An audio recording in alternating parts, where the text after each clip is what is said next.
Hey everyone, welcome to my channel. And आज के video में हम देखने वाले हैं 6th क्लास की एनसीईआरटी हिस्ट्री का चैप्टर नंबर 7, जिसका नाम है नए प्रश्न तथा नए विचार। इसमें जो भी चैप्टर दिया गया है उसका नाम डायरेक्टली नहीं दिया गया है जिस नाम से आप लोग जानते हैं। इसमें सबका नाम कुछ ना कुछ अलग दिया गया है। जैसे सिंधु घाटी सभ्यता को आरंभिक नगर लिखा गया था। इसके पहले महाजनपद काल को महाजनपद काल नहीं लिखा गया था। ठीक है, राज्य राजा ऐसे करके वो चैप्टर था। इसके पहले हम लोगों ने देखा था कि वैदिक सभ्यता जब आई तो कर्म कांड शुरू हुए और उत्तर वैदिक काल आते आते अस्थाई सेना रखे जाने लगे। कर जो थे नियमित हो गए। जो सामाजिक व्यवस्था थी वो वर्ण आधारित हो गई, जन्म आधारित हो गई, जो पहले कार्य आधारित थी। बहुत सारे आडंबर आ गए। अब इन सब चीज़ों का लोगों के मन में प्रश्न उठने लगा तथा नए प्रश्न उठे और नए विचार आए और उन विचारों से बौद्ध धर्म और जैन धर्म का जो है वहाँ पे स्थापना होता है। तो इसी के बारे में पढ़ना है हमें। सबसे पहले हमें महात्मा बुद्ध के बारे में पढ़ना है। महात्मा बुद्ध कौन थे? महात्मा बुद्ध जो थे शाक्य गढ़ से संबंधित थे। हमने इसके पहले महाजनपद काल में गढ़ देखा था, शाक्य। ठीक है, युवावस्था में ज्ञान की खोज हेतु गृह त्याग, यानी कि उन्होंने एक व्यक्ति को मरा हुआ देखा। ठीक है, उनके जीवन में 4 घटनाएं हुई।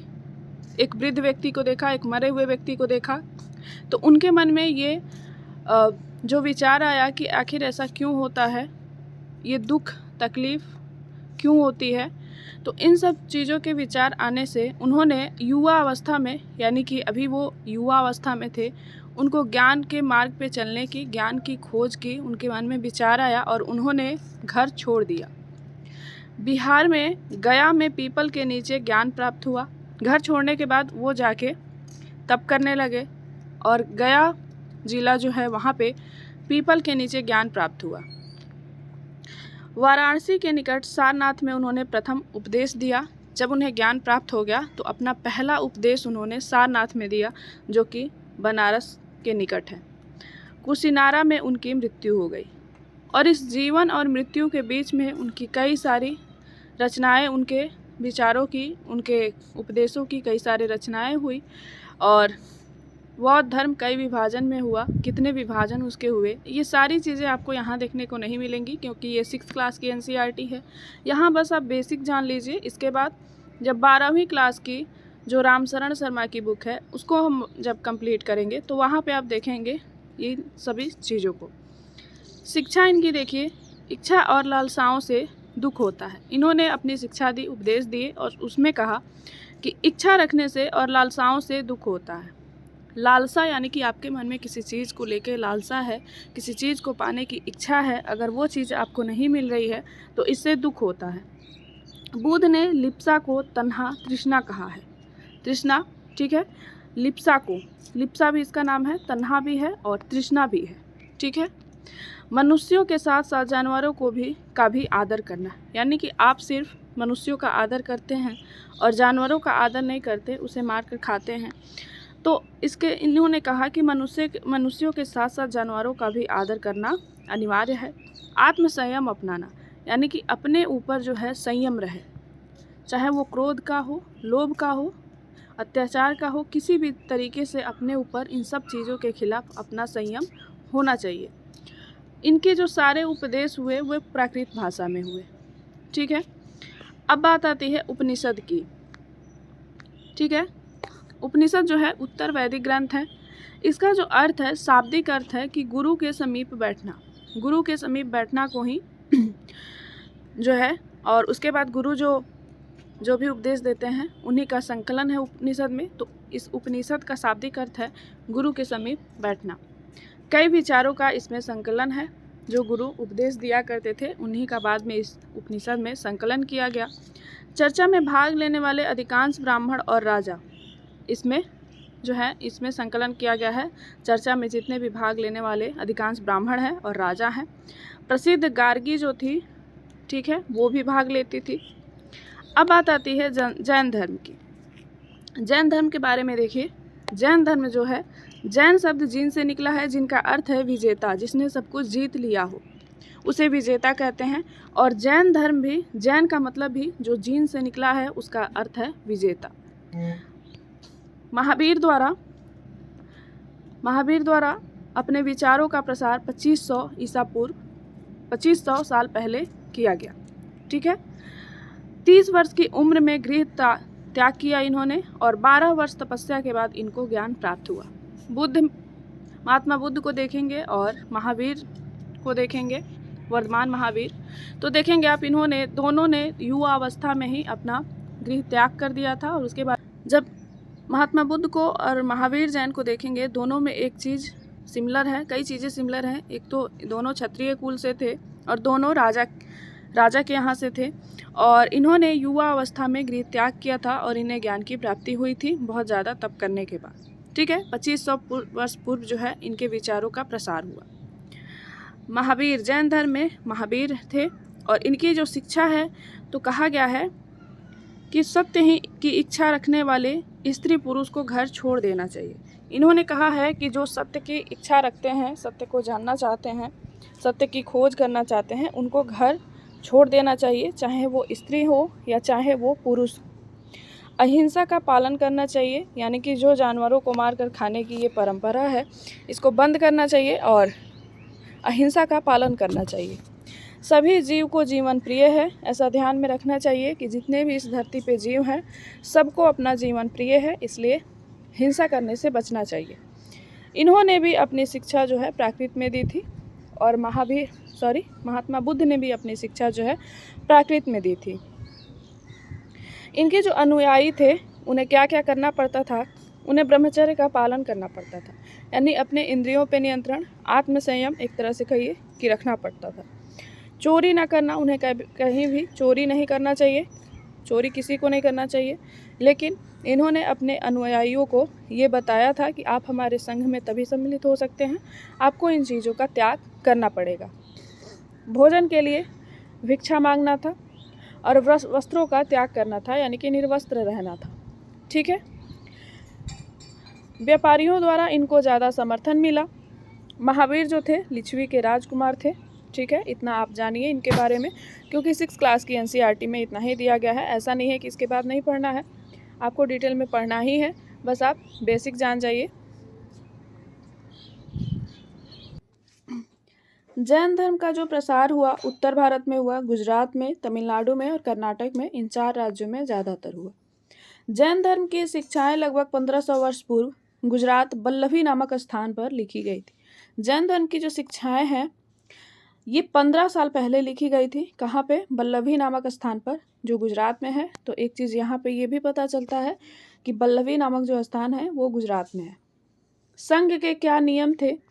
संघ का नियम था घर का त्याग करने वालों के लिए ये संगठन था। ठीक है। संघ इसी को कहा जाता था।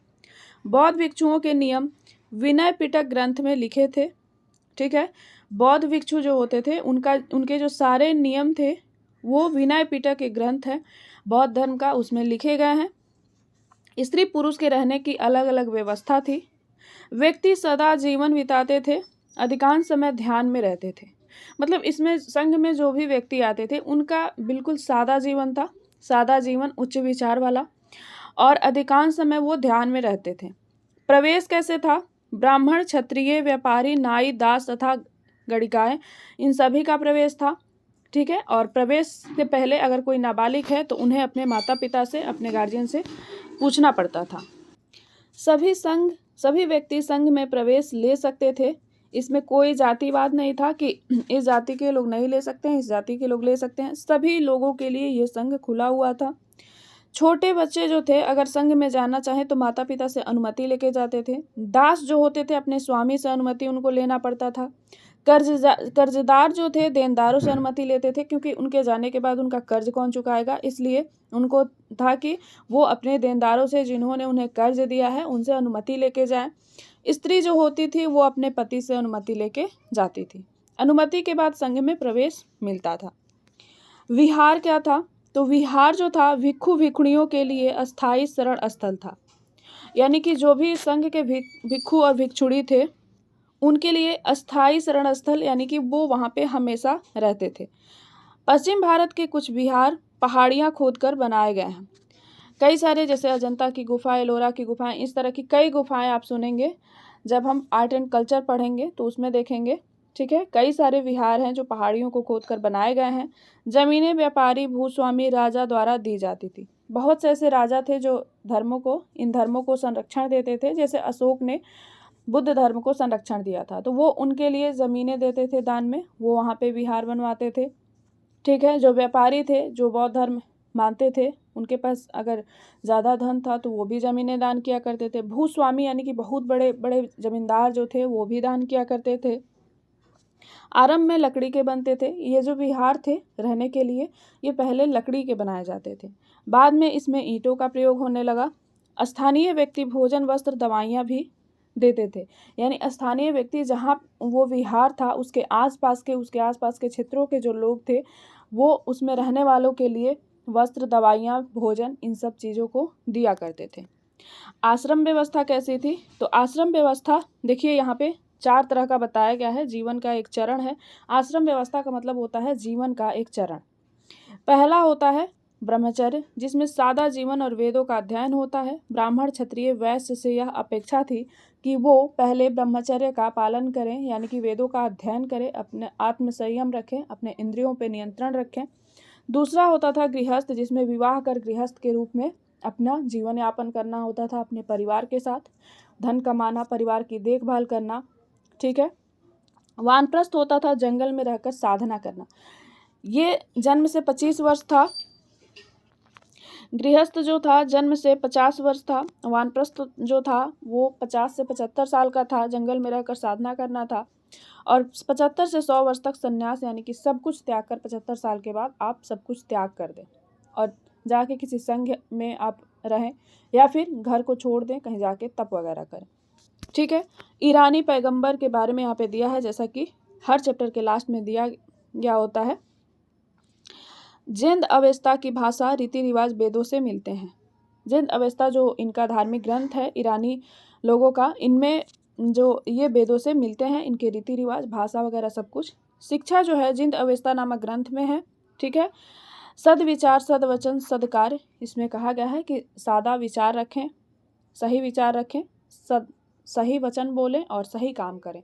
ठीक है। 1000 वर्ष तक जरथुस्त्रवाद ईरानी का प्रमुख धर्म था।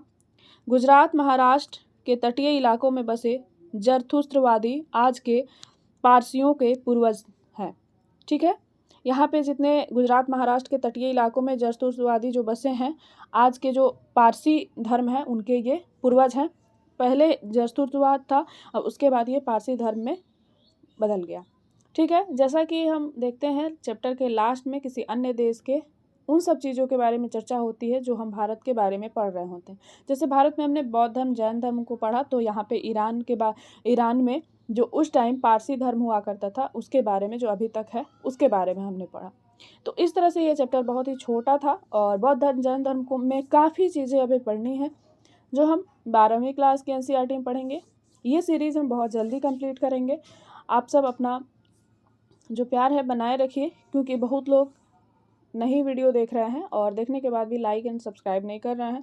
तो ऐसा मत कीजिए, क्योंकि आपका जो लाइक सब्सक्राइब है, आपका जो व्यूज है, उसी से हमें मोटिवेशन मिलता है कि मैं वीडियो डेली कंटिन्यू आप तक पहुंचाऊं।